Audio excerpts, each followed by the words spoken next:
ಪನ್ನೀರ್ ಪ್ರಿಯರಿಗೆ ಡಿಕೆಶಿ ಸರ್ಕಾರ ಶಾಕ್ ಕೊಟ್ಟಿದೆ. ಪನ್ನೀರ್ನ ಇಷ್ಟಪಟ್ಟು ತಿನ್ನೋರಿಗೆ ನಿಜಕ್ಕೂ ಇದು ಬಿಗ್ ಶಾಕ್.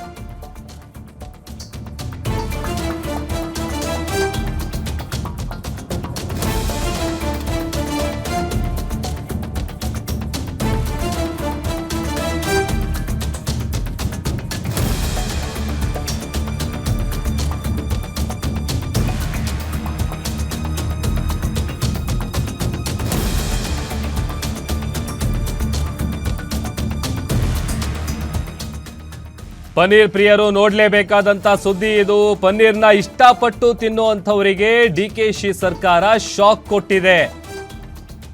ಕರ್ನಾಟಕ ರಾಜ್ಯಾದ್ಯಂತ ಕೃತಕ ಪನ್ನೀರನ್ನ ಬ್ಯಾನ್ ಮಾಡಲಾಗಿದೆ. 1 ವರ್ಷದವರೆಗೆ ನಿಷೇಧಿಸಿ ಅಧಿಕೃತವಾದಂಥ ಆದೇಶವನ್ನ ಸರ್ಕಾರದಿಂದ ಹೊರಡಿಸಲಾಗಿದೆ. ಈ ಹೋಟೆಲ್ಗಳು ಮತ್ತು ರೆಸ್ಟೋರೆಂಟ್ಗಳಲ್ಲಿ ಕೃತಕ ಪನ್ನೀರನ್ನ ಬಳಸ್ತಾ ಇದ್ದಾರೆ ಅನ್ನುವಂಥ ಆರೋಪ ಕೇಳಿಬಂದಿತ್ತು. ಸಾಮಾನ್ಯ ಡೈರಿ ಪನ್ನೀರ್ ಬದಲಿಗೆ ಕೃತಕ ಅನಲಾಗ್ ಪನ್ನೀರನ್ನ ಬಳಸ್ತಾ ಇದ್ದಾರೆ ಅನ್ನುವಂಥ ವಿಚಾರ ಸರ್ಕಾರದ ಕಿವಿಗೆ ಬಿದ್ದಿತ್ತು. ಆಹಾರ ಸುರಕ್ಷತೆ ಮತ್ತು ಗುಣಮಟ್ಟ ಇಲಾಖೆಯಿಂದ ಅನಲಾಗ್ ಪನ್ನೀರ್ಗೆ ನಿಷೇಧವನ್ನ ಹೇರಲಾಗಿದೆ, ಅಂದ್ರೆ ಬ್ಯಾನ್ ಮಾಡಲಾಗಿದೆ. ಆಹಾರ ನಿಯಂತ್ರಣ ಕಾಯ್ದೆಯನ್ನ ಉಲ್ಲಂಘಿಸಿ ಒಂದು ವೇಳೆ ಏನಾದರೂ ಮಾರಾಟ ಮಾಡಿದ್ದು ಕಂಡು ಬಂದಲ್ಲಿ ಅವರ ವಿರುದ್ಧ ಕ್ರಮ ಜರುಗೋದು ಗ್ಯಾರಂಟಿ.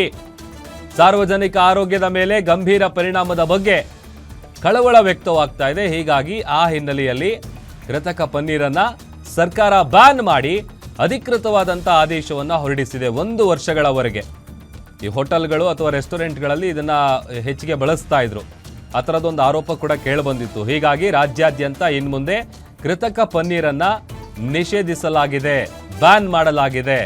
1 ವರ್ಷದವರೆಗೆ ಬ್ಯಾನ್ ಮಾಡಿ ಸರ್ಕಾರ ಆದೇಶ ಹೊರಡಿಸಿದೆ. ಹೆಚ್ಚು ಹೋಟೆಲ್ಗಳು ರೆಸ್ಟೋರೆಂಟ್ಗಳಲ್ಲಿ ಇದನ್ನು ಬಳಸ್ತಾ ಇದ್ರು. ಅಂದರೆ ಈ ರೆಗ್ಯುಲರ್ ಆಗಿ ಡೈರಿಲಿ ಸಿಗುವಂಥ ಪನ್ನೀರ್ ಬದಲಿಗೆ ಕೃತಕ ಪನ್ನೀರನ್ನು ಬಳಸ್ತಾ ಇದ್ರು. ಹಾಗಾಗಿ ಆಹಾರ ಸುರಕ್ಷತೆ ಮತ್ತು ಗುಣಮಟ್ಟ ಇಲಾಖೆಯಿಂದ ಇದೀಗ ಕೃತಕ ಪನ್ನೀರ್ಗೆ ಬ್ಯಾನ್ ಮಾಡಿ ಒಂದು ರೀತಿ ಪನ್ನೀರ್ ಪ್ರಿಯರಿಗೆ ಡಿ.ಕೆ. ಶಿವಕುಮಾರ್ ಅವರ ಸರ್ಕಾರ ಶಾಕ್ ಕೊಟ್ಟಿದೆ. ಸೊ ಅಲ್ಲಿಗೆ 1 ವರ್ಷಗಳ ಕಾಲ ಈ ಕೃತಕ ಪನ್ನೀರನ್ನು ಬಳಸುವಂತಿಲ್ಲ. ಒಂದು ವೇಳೆ ಅಕ್ರಮವಾಗಿ ಯಾರಾದರೂ ಅದನ್ನು ಬಳಸಿದ್ದು ಕಂಡು ಬಂದಿದ್ದೇ ಆದಲ್ಲಿ ಅಥವಾ ಈ ನಿಯಮವನ್ನು ಉಲ್ಲಂಘಿಸಿದ್ದೇ ಆದಲ್ಲಿ ಅದನ್ನು ಮಾರಾಟ ಮಾಡಿದ್ರು ಅಥವಾ ಅದನ್ನು ಬಳಸಿ ಹೋಟೆಲ್ಗಳವ್ರು ಏನಾದರೂ ಡಿಶ್ಗಳನ್ನು ರೆಡಿ ಮಾಡಿದ್ರು ಕೂಡ ಅವರ ವಿರುದ್ಧ ಕಾನೂನು ರೀತಿಯ ಕ್ರಮವನ್ನು ಜರುಗಿಸಲಾಗುತ್ತೆ. ಸಾರ್ವಜನಿಕರ ಆರೋಗ್ಯದ ಮೇಲೆ ಇದು ಗಂಭೀರ ಪರಿಣಾಮ ಬೀರ್ತಾ ಇರುವಂಥ ಹಿನ್ನೆಲೆಯಲ್ಲಿ ಇನ್ನು ಮುಂದೆ ಇದನ್ನು ಬ್ಯಾನ್ ಮಾಡಲಾಗಿದೆ. ಮತ್ತಷ್ಟು ಡೀಟೇಲ್ಸ್ ಕೊಡ್ತಾರೆ ನಮ್ಮ metro bureau head Ullas live join ಆಗ್ತಾ ಇದ್ದಾರೆ. ಉಲ್ಲಾಸ್, ಇತ್ತೀಚಿನ ದಿನಗಳಲ್ಲಿ ಒಂದೊಂದೇ ವಿಚಾರಗಳು ಹೊರಗಡೆ ಬರ್ತಾ ಇತ್ತು. ಅದರಲ್ಲಿ ಕೃತಕ ಪನ್ನೀರ್ ಬಳಸ್ತಾ ಇರುವಂಥ ವಿಚಾರವಾಗಿ ಸರ್ಕಾರ ಒಂದು ಖಡಕ್ ಆದೇಶವನ್ನು ಹೊರಡಿಸಿದೆ. ಏನಿದು ಆದೇಶ, ಏನಿದೆ ಡೀಟೇಲ್ಸ್? ಪ್ರಭು, ಮಹಾರಾಷ್ಟ್ರದಲ್ಲಿ ಕೃತಕವಾಗಿ ಸಿದ್ಧಪಡಿಸಿದಂತಹ ಪನ್ನೀರ್ ಮಾರಾಟ ಆಗ್ತಾ ಇತ್ತು. ಸೊ ಹಾಗಾಗಿ ಅಲ್ಲಿ ಮಹಾರಾಷ್ಟ್ರದಲ್ಲಿ ಸಂಪೂರ್ಣವಾಗಿ ಕೃತಕವಾಗಿ ತಯಾರಾಗ್ತಾ ಇದ್ದಂತಹ ಪನ್ನೀರನ್ನು ಬ್ಯಾನ್ ಮಾಡಲಾಗಿತ್ತು. ಇದ್ರ ಬೆನ್ನಲ್ಲೇ ಆಹಾರ ಸುರಕ್ಷತಾ ಇಲಾಖೆ ಅಧಿಕಾರಿಗಳು ರಾಜ್ಯದಲ್ಲೂ ಕೂಡ ಬಹುತೇಕ ಪ್ರತಿಷ್ಠಿತ ಹೋಟೆಲ್ಗಳಾಗಿರ್ಬೋದು ಮತ್ತು ಬೇರೆ ಬೇರೆ ಹೋಟೆಲ್ಗಳು ಎಲ್ಲೆಲ್ಲಿ ಹೆಚ್ಚಾಗಿ ಪನ್ನೀರನ್ನು ಬಳಸ್ತಾರೆ ಅಂತಹ ಹೋಟೆಲ್ಗಳ ಮೇಲೆ ದಾಳಿಯನ್ನು ಮಾಡಿದರು. ಆ ಸಂದರ್ಭದಲ್ಲಿ ಕೃತಕವಾಗಿ ಸಿದ್ಧಪಡಿಸಿರುವಂತಹ ಪನ್ನೀರ್ ಅಂದರೆ ಹಾಲಿನಿಂದ ತಯಾರಾದಂತಹ ಪನ್ನೀರು, ಅದು ನ್ಯಾಚುರಲ್ ಪನ್ನೀರು, ಅದನ್ನು ಹೊರತುಪಡಿಸಿದರೆ ಕೊಬ್ಬು ಇರಬಹುದು ಅಥವಾ ಬೇರೆ ಮಾಂಸದ ಒಂದಷ್ಟು ಪದಾರ್ಥಗಳನ್ನು ಬಳಕೆ ಮಾಡಿ ಸಿದ್ಧಪಡಿಸಿರುವಂತಹ ಪನ್ನೀರ್ ಏನಿದೆ ಅದು ಕೃತಕವಾಗಿ ಸಿದ್ಧಪಡಿಸಿರುವಂತಹ ಪನ್ನೀರು. ಈ ಒಂದು ಪನ್ನೀರನ್ನು ತಿಂದಿದೆ ಆದರೆ ಆರೋಗ್ಯದ ಮೇಲೆ ಸಾಕಷ್ಟು ಪರಿಣಾಮ ಬೀರುತ್ತೆ.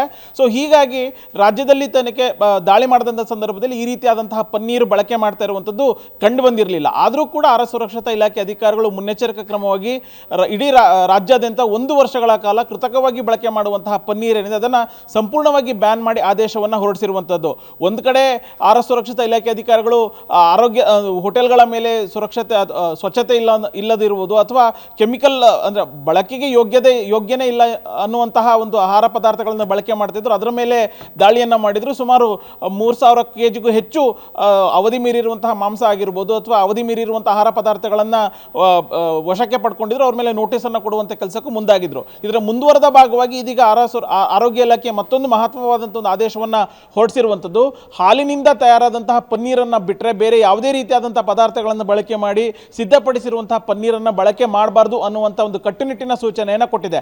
ಒಂದು ವೇಳೆ ಈ ಆದೇಶವನ್ನು ಮೀರಿ ಕೃತಕವಾಗಿ ಬಳಕೆ ಮಾಡಿರುವಂತಹ, ಕೃತಕವಾಗಿ ಸಿದ್ಧಪಡಿಸಿರುವಂತಹ ಪನ್ನೀರನ್ನು ಬಳಕೆ ಮಾಡಿದ್ದೆ ಆದರೆ ಅಂತಹ ಹೋಟೆಲ್ಗಳಾಗಿರ್ಬೋದು ಅಥವಾ ಬಾರ್ ರೆಸ್ಟೋರೆಂಟ್ಗಳ ಲೈಸೆನ್ಸನ್ನು ರದ್ದು ಮಾಡ್ತೀವಿ ಅನ್ನುವಂಥ ಒಂದು ಎಚ್ಚರಿಕೆಯನ್ನು ಕೊಡುವಂಥ ಕೆಲಸಕ್ಕೆ ಮುಂದಾಗಿದೆ. ಆ ಮೂಲಕ ಮಹಾರಾಷ್ಟ್ರದಲ್ಲಿ ಅತಿ ಹೆಚ್ಚಾಗಿ ಕೃತಕವಾಗಿ ಬಳಕೆ ಮಾಡ್ತಿದ್ದಂತಹ ಪನ್ನೀರ್ ಏನು ಪತ್ತೆ ಆಗಿತ್ತು, ರಾಜ್ಯದಲ್ಲೂ ಕೂಡ ಆ ರೀತಿಯಾದಂಥ ಪನ್ನೀರ್ ಬಳಕೆ ಆಗಬಾರ್ದು ಅಥವಾ ಆ ಒಂದು ಪನ್ನೀರನ್ನು ಉಪಯೋಗಿಸಬಾರ್ದು ಅನ್ನುವಂಥ ನಿಟ್ಟಿನಲ್ಲಿ ಒಂದು ಕಟ್ಟುನಿಟ್ಟಿನ ಸೂಚನೆಯನ್ನು ಕೊಟ್ಟಿದೆ. ಅದು ಯಾವ ರೀತಿಯಾಗಿ ಪಾಲನೆ ಆಗುತ್ತೆ ಅಂದರೆ ಮಾನಿಟರ್ ಯಾವ ರೀತಿ ಮಾಡ್ತಾರೆ ಅನ್ನುವಂಥ ಒಂದು ಪ್ರಶ್ನೆ ಉದ್ಭವ ಆಗಿದೆ. ಸೊ ಆದರೂ ಕೂಡ ದಿಢೀರ್ ಅನಿರೀಕ್ಷಿತವಾಗಿ ತಪಾಸಣೆಯನ್ನು ನಡೆಸಿ ಒಂದು ವೇಳೆ ಕಂಡು ಬಂದರೆ ಅಂತಹ ಹೋಟೆಲ್ ಅಥವಾ ಪಬ್ಬು ರೆಸ್ಟೋರೆಂಟ್ಗಳ ವಿರುದ್ಧ ಲೈಸೆನ್ಸನ್ನು ರದ್ದು ಮಾಡ್ತೀವಿ ಅನ್ನುವಂಥ ಒಂದು ಎಚ್ಚರಿಕೆಯನ್ನು ಕೊಡುವಂಥ ಕೆಲಸಕ್ಕೆ ಆರೋಗ್ಯ ಇಲಾಖೆ ಮುಂದಾಗಿದೆ. ಪ್ರಭು, ಓಕೆ, ಥ್ಯಾಂಕ್ ಯು ಉಲ್ಲಾಸ್ ನಿಮ್ಮೆಲ್ಲ ಡೀಟೇಲ್ಸ್ಗಾಗಿ.